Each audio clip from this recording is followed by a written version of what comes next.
À votre service, tous les jours en direct de 10h à midi sur Naradio 104.1, RIO 105.8 et en direct sur la page Facebook Naradio officielle.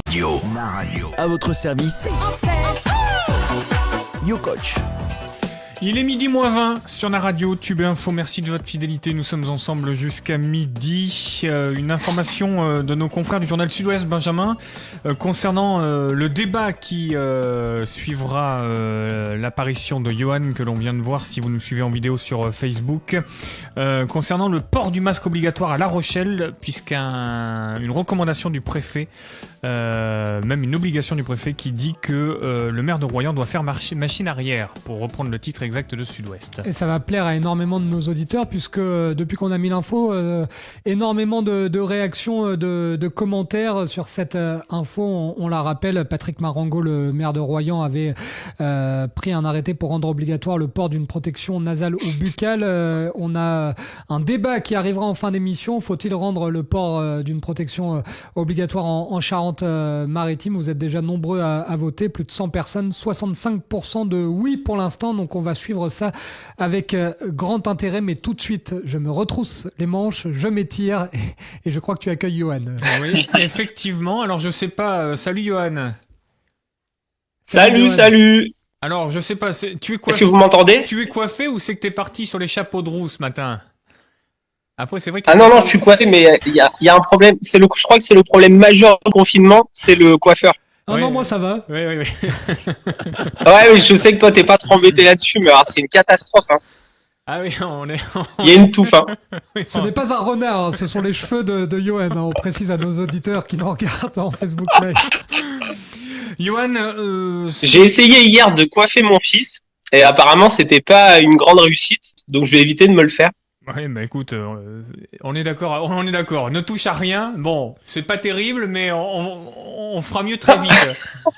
Mais nous, on rigole, mais pas mieux. Hein. On brille de partout. Il y a pas de maquilleuse.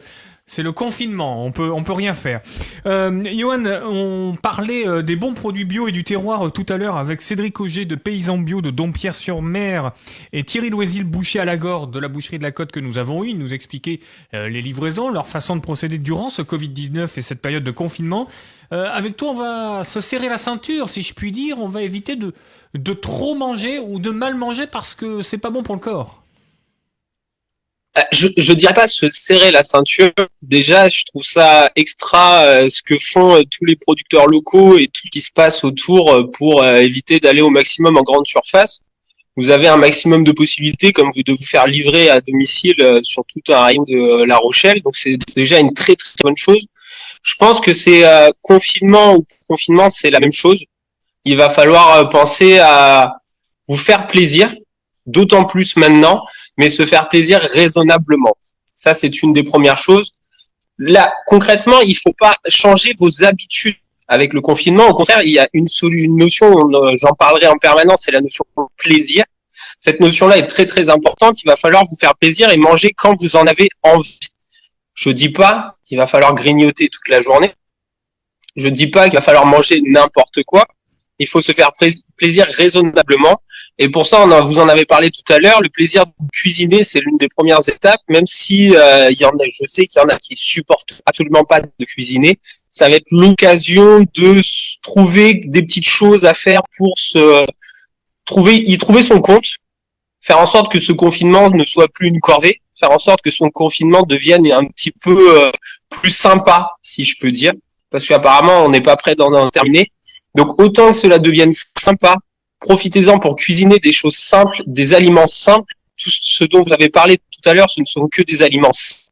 Et surtout, mangez des aliments de saison. Quand on est en mois de juin, on va pas manger des butternuts, et quand on est en décembre, on va pas manger des tomates. Mangez des aliments de saison. Vous y trouverez davantage de plaisir parce que en plus, les produits auront davantage de goût. Et quand vous allez manger, ça sera encore plus sympa. Et a priori, seront moins chers aussi. C'est important pour le portefeuille parce que quand on consomme bio, local et de saison, Johan, le bio et le local, ça évite les circuits longs et le fait de manger des produits de saison, ça évite aussi de faire venir de pays lointains les produits. Donc, logiquement, on a le portefeuille aussi qui en est content. Exactement, ouais, parce que il y a quelque chose, je trouve ça extraordinaire qu'il y ait du bio et qu'il soit de plus en plus facile d'accès. Par contre, je n'ai jamais personnellement compris l'intérêt du bio, par exemple de l'avocat bio qui vient du Pérou. Votre avocat bio qui vient du Pérou, il est venu par cargo, comme l'avocat qui n'est pas bio du Pérou, il a fait exactement le même voyage. Oui, et puis son bilan carbone, je serais bien curieux de le voir quand même. Ça.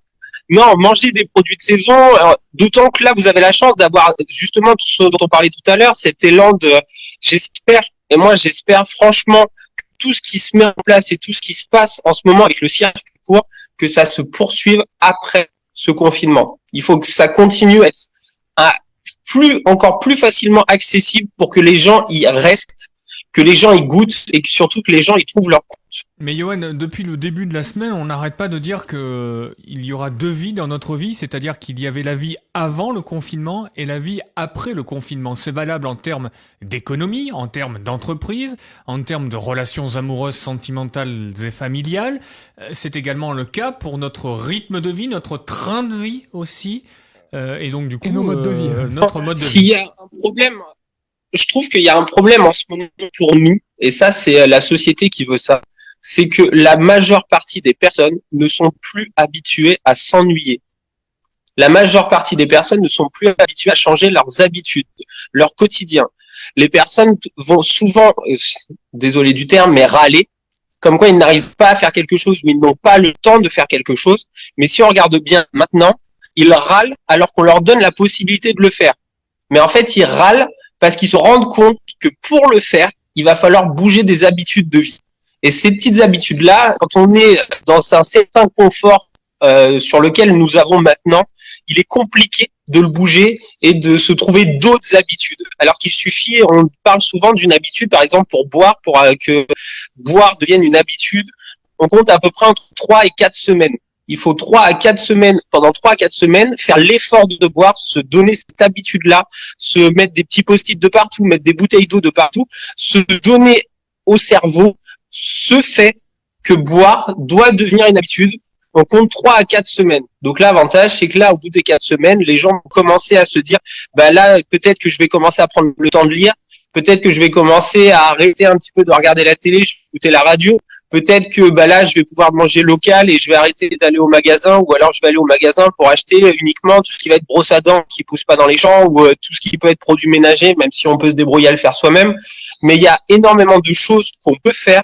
Et surtout, il faut se retirer ça de la tête que manger local, manger sainement, ça coûte plus cher. C'est pas vrai. Il faut mieux manger meilleur, mais en quantité raisonnable, que abondamment et manger de la merde, si je puis dire. Trop tard. Message important de la part de Johan. Je vous rappelle, parce que on en a parlé avec Cédric Auger tout à l'heure de Paysans Bio, je vous rappelle ce qu'on mange au mois d'avril pour respecter la saison. Les asperges, les betteraves, les brocolis, les carottes, les choux, les kiwis, les navets, les oignons, les petits pois, les poires, les pommes de terre, les radis, la rhubarbe. Juste un point important, Johan, parce que je sais pour avoir fait beaucoup d'émissions avec toi que c'est un cheval de bataille, et là c'est peut-être l'occasion d'en profiter pour reprendre de nouvelles habitudes. C'est le fait également de prendre plus de temps pour manger, de réapprendre à mâcher, de ne pas quand on travaille on a l'excuse de devoir manger rapidement sur un coin de table. Là, le fait d'être confiné à la maison, on peut reprendre le temps, on met le portable de côté, on met les réseaux sociaux de côté et on prend le temps en famille de manger, parce que la digestion en est facilitée. S'il y a quelque chose que j'ai mis en place, parce qu'en ce moment je fais des cours par visioconférence avec certains de mes coachés, et il y a quelque chose justement que j'ai mis en place avec eux, c'est des personnes qui mangent très vite, très très vite. Et le problème quand on mange très vite, c'est que le sentiment de satiété, il vient au bout de 20 minutes. On en a déjà parlé, mais le corps marche par plusieurs messages. Il y a plusieurs messagers dans le corps, et notamment quand on boit ou quand on mange, le premier messager, ça va être les yeux. Le deuxième messager, ça va être la bouche. Et le troisième messager, le premier messager interne, si je puis dire, ça va être la salive. Quand vous mangez trop vite et que vous ne mâchez pas, déjà, le message comme quoi vous êtes en train de manger n'a pas le temps de correctement passer à votre estomac, à votre cerveau en disant tiens, je vais recevoir quelque chose, mais ensuite vous n'allez pas mâcher suffisamment et les dents sont là pour faire le premier broyage, si je puis dire, avant le suc gastrique que vous avez à l'intérieur de l'estomac qui va intervenir pendant la digestion. Si vous mangez trop vite, au final vous allez avoir des aliments qui sont encore entiers dans votre estomac et donc votre estomac va devoir travailler davantage pour faire le boulot de vos dents. On en parle toujours à chaque fois, par exemple, les personnes qui restent assises en permanence, eux, le corps marche sur l'économie, c'est-à-dire que le grand fessier, il va être là, mais il sera plus connecté au cerveau. Du coup, c'est des personnes qui auront mal au dos parce que automatiquement, quand quelque chose ne fait pas son rôle, c'est quelque chose d'autre qui doit prendre sa place. Là, n'oubliez pas que vos dents ont une utilité, elles ne sont pas que esthétiques ou pour mordre, elles ont cette utilité-là. Pensez à mâcher, pensez à prendre votre temps et surtout entre chaque bouchée, on évite de faire la bouchée, ce que j'appelle tractopelle, c'est-à-dire on prend une cuillère ou une fourchette, on la met dans la bouche, tout de suite après on reprend une fourchette, une cuillère et on attend pour que la bouche soit finie, hop on finit sa bouche et on enchaîne, on pose sa cuillère, on pose sa fourchette, on prend le temps de manger et concrètement mettez-vous ça quand vous avez l'habitude de manger vite, mettez-vous ce petit timer au début du repas de 20 minutes et dites-vous que vous n'êtes pas censé terminer votre assiette tant que le timer n'a pas sonné. Prenez cette habitude-là de manger en pleine conscience et surtout, vous verrez, en plus, vous mangerez nettement moins et vous ne sortirez plus du repas en étant ballonné, en ayant mal au ventre et en ayant une obligation extrême d'aller se coucher parce qu'il faut absolument digérer tout ce qu'on vient de manger parce qu'on a mangé 3 fois plus que ce qu'on aurait dû. Mais surtout, sortez du repas avec un léger sentiment de reviens-y. Ça, c'est très important. Vous allez être, au moins, vous aurez ce sentiment de satiété, mais vous sentez que vous n'êtes pas lourd et que vous sentez que vous allez être bien. Ça vous évitera de faire du sur-régime après sur votre digestion et du coup, vous serez en pleine forme et mentalement, du coup, vous vous sentirez mieux et du coup, vous serez mieux dans votre corps. Très important. C'est important ce que vient de dire Johan parce qu'on connaît tous, Nicolas, quelqu'un autour de nous et moi le premier, toi aussi d'ailleurs. Quand on va au fast-food, au McDo, au Quick, au KFC, au Burger King, pour citer plusieurs marques pour le CSA, on a toujours, à la fin de notre repas, on a toujours le sentiment d'avoir encore faim alors qu'on s'est tapé un plateau énorme de McDo et on se dit toujours, ah, c'est bizarre, j'ai encore faim. Et tout ce que vient de dire Johan, ça explique ce sentiment. Il faut prendre le temps pour manger, de bien mâcher. C'est ça, et à l'inverse, on le voit beaucoup avec les pizzas. Les grandes pizzas, les fameuses grandes pizzas, quand on fait des soirées pizza, généralement, on se dit pas je vais manger jusqu'à ma faim, on dit je vais manger une pizza, comme si c'était un objectif. Et on n'écoute même plus son corps. Ça se trouve, si on écoute son corps et qu'on mange beaucoup plus lentement sa pizza, à la moitié de sa pizza, votre corps, il vous a dit stop et vous la finirez le lendemain. Mais non, on s'est mis dans la tête cet objectif-là de manger la pizza. C'est quelque chose qui se passe souvent. Et du coup, quand on termine cette pizza, justement, on est complètement ballonné, on n'est pas bien. Ça, c'est quelque chose, il faut arrêter de se donner cet objectif-là. Il faut manger en pleine conscience. C'est très, très, très, très, très important. Merci beaucoup, Johan, en tout cas. Que de bons conseils. Si avec lui, on finit on pas retrouve fit Johan demain, et au top, je peux te dire que là, on va être très, très bien, très, très Avec bon, grand plaisir.